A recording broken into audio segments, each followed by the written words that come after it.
Olá, estudantes do sexto ano. Neste vídeo vamos falar sobre período simples e composto. Venha comigo. Bom, vamos relembrar então os nossos conceitos, né? Você lembra então o que é o período, o que é a frase, o que é a oração, né? São vários conceitos aqui que nós vamos trabalhar. Vamos falar então primeiro do conceito de frase. O que é uma frase, né? Então, olha lá, como já aprendemos, quando uma frase é formada por um ou mais verbos, ela é chamada de oração, ou ainda também pode ser chamada de período. Por que ela pode ser chamada de período? Porque para ser um período eu preciso de uma ou mais orações, certo?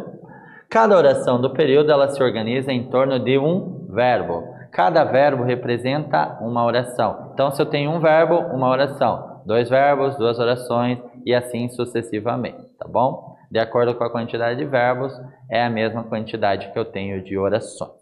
Vamos adiante? Vamos entender melhor? Olha lá, qual será que é a diferença entre frase, oração, período, período simples, período composto, todas essas informações? Vamos ver? Bom, primeiro, o que é uma frase, né? Primeiro eu quero deixar claro que nós não temos uma única forma de frase. Nós temos as frases nominais, quando eu não tenho verbo nela, certo? E eu tenho a frase verbal, que é quando eu possuo o verbo dentro dela ou uma locução verbal. E aí, essa frase verbal nós costumamos chamar de oração, dentro da língua portuguesa, certo? Mas vamos falar de frase em si, né? Para ser frase, o que eu preciso? Eu preciso que um enunciado tenha sentido completo. E pode, às vezes, ser uma única palavra. Observe aqui comigo, então. Olha lá. Socorro é uma única palavra, mas é chamada de frase porque tem sentido completo. Quando alguém grita por socorro, eu entendo, certo? Quando alguém pede silêncio ou tem uma plaquinha pedindo silêncio, todos compreendem, né? Então, é um enunciado de sentido completo. A mesma coisa que essa outra frase, fora lixão, quer dizer, nós não queremos lixões mais, nós queremos aterros sanitários que são ecologicamente corretos, certo? Então, todos esses exemplos acima são frases nominais porque eles não se organizam em torno de um verbo, tá bom? Perceberam?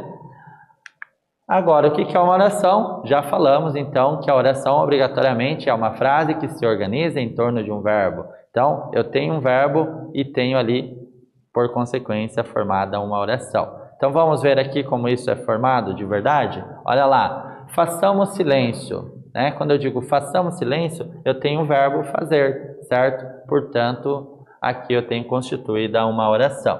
E o exemplo acima, então, ela é chamada de frase verbal ou ainda de oração, porque ele tem sentido completo e se organiza em torno do verbo fazer, tá bom? E o que é um período? Então, o período ele precisa obrigatoriamente, né, que eu tenha uma ou mais orações. Então, se eu tiver um enunciado com uma ou mais orações, eu posso chamá-lo, então, de período, beleza? E o período simples, ele vai ser aquele período que eu tenho uma única oração, ou seja, um único verbo. Período composto, aquele que eu tenho dois ou mais verbos, ou seja, duas ou mais orações. Vamos ver aqui exemplos? Olha lá, período simples, então, uma oração apenas. Ontem, os professores, alunos e voluntários da comunidade realizaram um bonito trabalho nos muros da escola João Neves Pereira. Vejam, só tem o verbo realizaram. Então, período simples, um único verbo.